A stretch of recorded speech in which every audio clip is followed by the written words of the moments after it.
Rancher, I have a question about light speed. Why is there a speed limit for light at all? Why not simply allow light to travel infinitely fast instead of, hold on, 299,792,458 meters per second, or 186,282 miles per second, or approximately 670 million miles per hour? You've been thinking about this for a while, my friend. 12 days. That explains why you stared at the candle flame for 3 hours yesterday. All right, let's assume just for fun that reality really is some kind of simulation.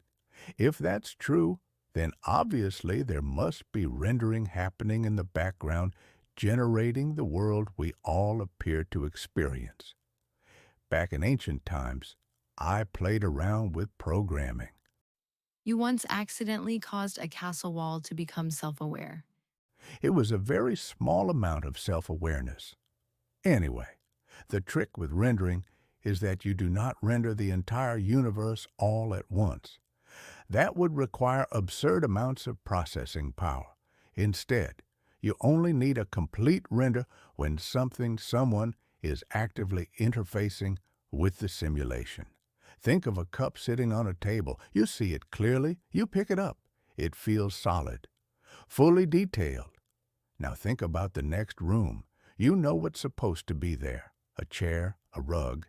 That strange smell humans ignore for too long. But until you actually enter the room, the simulation could theoretically keep that entire area in a sort of low-resolution state. Then, the moment you approach the doorway, the system rapidly generates the high-resolution version. To you, it feels instantaneous.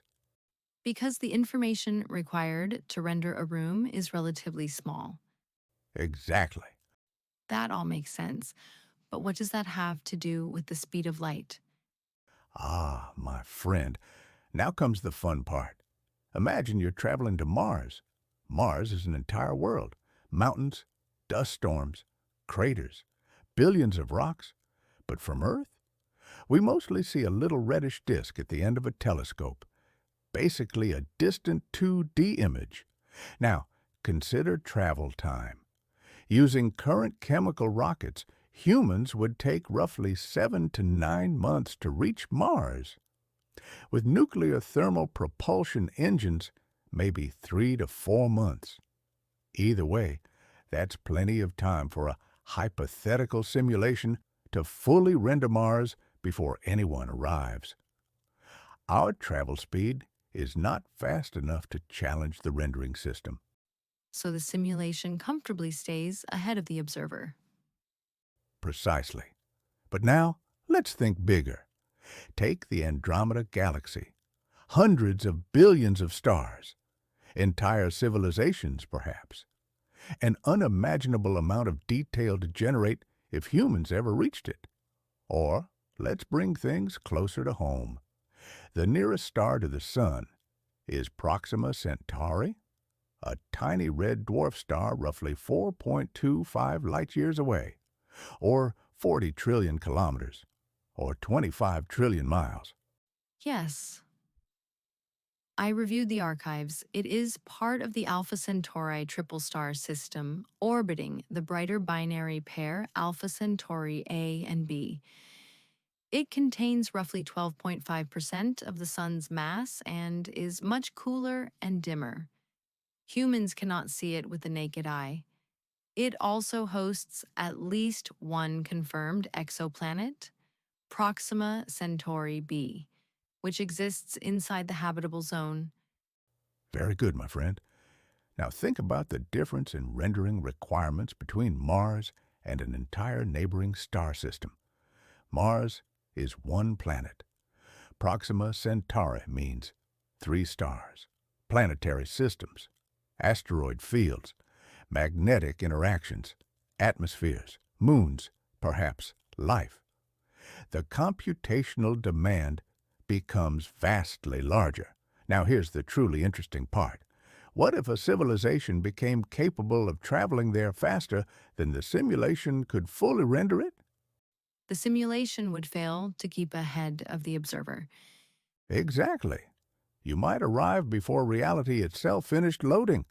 The simulation could break, and perhaps, for the briefest moment, you might glimpse the substructure underneath existence itself. That would be unfortunate for the programmers. Very. So, what could the simulation programmers do? Well, one option would be to dynamically modify conditions to hide the rendering deficiencies. Maybe alter perception, maybe slow time locally, maybe simplify what observers see until the system catches up. But doing that for 3 stars and entire planetary systems would be enormously difficult. So there's a much easier solution: restrict travel speed itself. Simply ensure that nothing inside the simulation can move faster than the rendering process can support. In other words, muck a universal speed limit. The speed of light. Exactly. No observer can ever arrive before reality has had enough time to fully generate ahead of them. Mars works, Proxima Centauri works, even distant galaxies work. The simulation always remains safely ahead of the traveler. Problem solved. So, from this perspective, the speed of light is not merely a law of physics. It is a synchronization limit designed to protect the integrity of the simulation.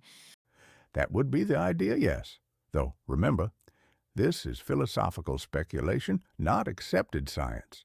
Real physicists explain light speed through relativity and the structure of space-time itself. But as thought experiments go, it's a rather elegant one. I admit, it is strangely convincing. The dangerous theories usually are. If the universe truly operates this way, then interstellar travel may not merely be difficult. It may be intentionally throttled. Exactly. The universe may not be saying, "You cannot go faster." It may be saying, "Please do not outrun the loading screen." That is either profound or deeply concerning. Those are often the same thing, my friend.